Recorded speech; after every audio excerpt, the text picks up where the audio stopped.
በእንግሊዘኛ ተሳስቻለሁ ማለት ስትፈልጉ ምን ትላላችሁ? በጣም ወሳኝ ሁለት ቃላቶች አሉ። መጀመሪያ እነሱን መረዳት ይኖርባችኋል። የመጀመሪያው ቃል ሜክ የሚባለው ቃል ነው። እስኪ ድጋሚ ሜክ። ሁለተኛው ቃል ሚስቴክ የሚለው ቃል ነው። ስለዚህ ሚስቴክ ራሱ ስህተት ነው አይደለ? ሜክ አ ሚስቴክ አንድ ላይ አንድ ሐረግ ሆኖ አይደለ? ሜክ አ ሚስቴክ። ይህን ያዙልኝ። አሁን ተሳስቻለሁ ማለት ስትፈልጉ ሜክ የነበረችው በምን ትለውጣላችሁ? በኃላፊ መልኳ ትለወጣለች። የኃላፊ መልኳ ምን ሆና ማለት ነው? ሜድ ይሆናል። ሰው አይ ሜድ አ ሚስቴክ ስንል ስህተት ሰርቻለሁ እያላችሁ ነው ማለት ነው።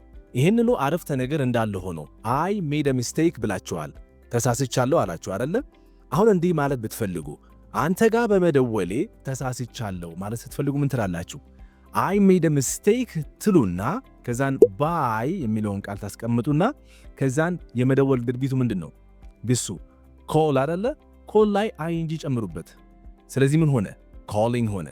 አይ ሜድ አ ሚስቴክ ባይ ኮሊንግ ማንን? ዩ ትላላችሁ ማለት ነው። አይ ሜድ አ ሚስቴክ ባይ ኮሊንግ ዩ። የቤት ስራችሁን ልንገራችሁ። አልሳሳትም ማለት ብትፈልጉ ምን ትላላችሁ? በኮሜንት ጠብቃለሁ። ሰላማችሁ ይብዛልኝ።